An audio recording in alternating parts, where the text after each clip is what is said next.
Hey, Dad and Mom. I'm writing you from Lisbon, inside Castelo St. George, on top of a huge hill overlooking the city. Seems pretty nice here. We almost didn't make it. After sitting around the train station in Madrid for about 6 hours, we realized about 25 minutes before our train here was to depart that we were supposed to be getting it from a different station in Madrid, 15 minutes away. It was pretty terrifying, so we grabbed a train and hoped for the best. We ran through the second train station as fast as we could and barely made it there with 3 minutes to spare. So we are here, and it's pretty neat. When you look at some of the trees, you realize how close you are to Africa, especially the ones outside the city that we saw on our way in this morning. I think you guys would really like it here. I think I'd like to be home with you pretty soon, though. I miss you lots. Love you, Alex. Madam President, faculty, graduates, guests. What I just read to you was taken from a postcard written in May 2009 to myself and my husband Fred from our son Alex. I think that most of you know that Alex was a student here at King's. He had just finished his 3rd year and was on a month-long European backpacking tour with 2 very good friends, also from King's. Lachlan McLeod, who graduated in 2010, and Ryan Allen, whom I believe will be graduating later this year. I think most of you also know that Alex passed away later that summer of 2009, 3 months after that European trip. Death by suicide. I never thought something like that could happen in my world. Not in my world. I've always had such goodness in my life. Great parents, siblings who actually get along with each other, a husband with whom I am totally in love, children who have been an absolute delight and for me a privilege to be their mother. Wonderful friends, health, financial stability, opportunity, the ability together with Fred to make things happen, to hopefully make a difference in the lives of others. Suddenly I had the rug ripped out from underneath me. One of my 3 most precious people in the world was inexplicably gone. Forever. How would I ever be able to move on? It has been nearly 3 years now since Alex died. It has not been easy, but we're still standing. And when I think of what is getting us through, it is pretty much boiled down to 3 things: truth, friendship, and helping others. Right from the beginning, it was important to me and to Fred and to Alex's sister Catherine to speak the truth about what happened to Alex. We didn't consider that acknowledging that Alex died by suicide would be thought of as courageous. We simply wanted the truth of what happened to him to be stated by us. Because we didn't want his friends to engage in blame or guilt, or for there to be speculation and whispers. Because I knew that to be less than forthcoming about what had happened would surely destroy us. What we didn't anticipate was the number of people who would feel safe to come to us, to share their own stories of struggle with mental illness or suicide in their families or friends. And that has helped us to know that we are not alone. I really do not know what we would have done without our friends, and Alex's friends too.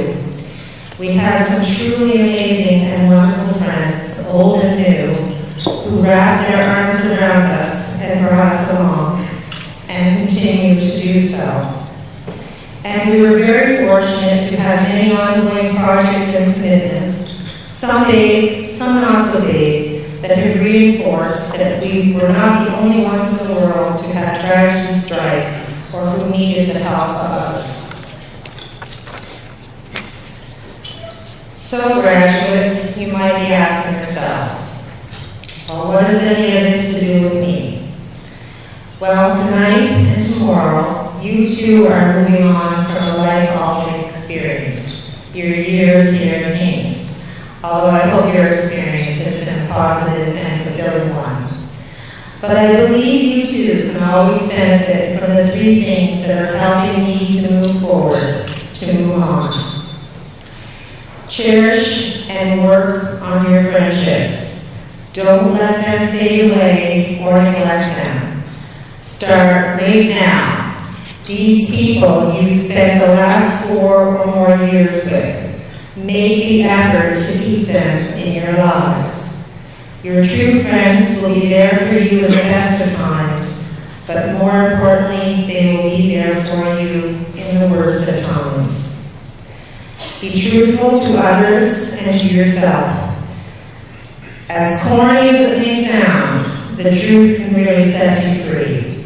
It doesn't mean it's not going to hurt, but the sooner you deal with the situation honestly, the sooner you'll be able to move on. I have so much admiration for people who admit they are wrong, that they are the ones who have made a mistake, that the buck stops with them. Face the truth and move on. And give back if you can, with your time or your talent or your treasure, or all three if possible. It doesn't have to involve all of your time or your resources. Even a little bit helps. Helping others almost always gets you out of your head. It's a win-win. Alex loved Kings. Right from the day we drove him with his guitar and all of his clothes and books and dorm supplies through the entrance of the quad, I can still hear the Frosh welcoming committee shouting, "Alex, Alex, Alex!" And I can still see Alex grinning from ear to ear. Alex loved people. He wanted to include and to be included. I want to thank Kings, together with former President Bill Barker and Advancement Director Adrian Abbott, for allowing Fred and Catherine and me to create the Alex Fountain Memorial Lecture for the King's students. We really think it is something of which Alex would have approved, as it allows all of the students here to have a say about who they would like to hear speak, and open to anyone to attend, inside and outside the university. And as much as it is a gift from us to the university, it is a gift back to us that the university allowed it to be created in his memory. I also want to thank the university for granting Alex his degree posthumously in 2010. And I want to thank Kings for considering me a worthy candidate for this honorary degree. I am truly humbled and amazed by this gift. And it will always be a very special connection between Alex and me that we both received degrees from Kings. Remember that postcard from Alex I read to you at the top? Fred, Catherine, and I just got back yesterday afternoon from a 2-week trip to Europe. Full disclosure, we were not on a backpacking tour. We had the opportunity to visit Castelos de São Jorge in Lisbon, Portugal, just this past Sunday. I took Alex's postcard with me. I don't really know what I might have been looking for, or some kind of vibe or feeling of his presence there. I didn't find it, and I guess I really didn't expect to. The same thing happens to me when I visit Alice's grave. I don't really feel his presence there either. I just feel sad. It is here in this place he loved, called Kings, I am most likely to feel his presence, where a living and positive tribute to his memory was allowed to be created. I can't change what happened to Alex. What is, is. And I can't stay in the past, although I miss him terribly. I have to move forward and celebrate and love the people who are still here and enjoy their dreams and accomplishments. And that is what you should do too. Enjoy your life and the people you love and who love you. I know many of you are probably worried about how to pay off that student loan or what your next step from here will be. But remember to take a break from work and worry from time to time. Appreciate what you do have. Take moments to savor special moments. Tomorrow, for example. At some point during these union celebrations, take a moment to look around you and take it in. May 17, 2012. You're 22 years old, about to receive your university degree. Surrounded by all the people with whom you've spent the last 4 years. Take it in, capture it, remember it, right in that moment.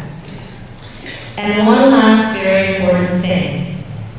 I want to take this opportunity to say to everyone, if you are suffering from depression, as Alex did, or any type of mental illness, please, please, please, seek help. Speak out. Tell someone you trust.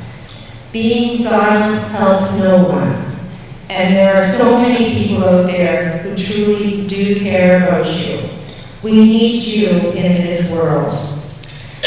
Congratulations, graduates. Well done.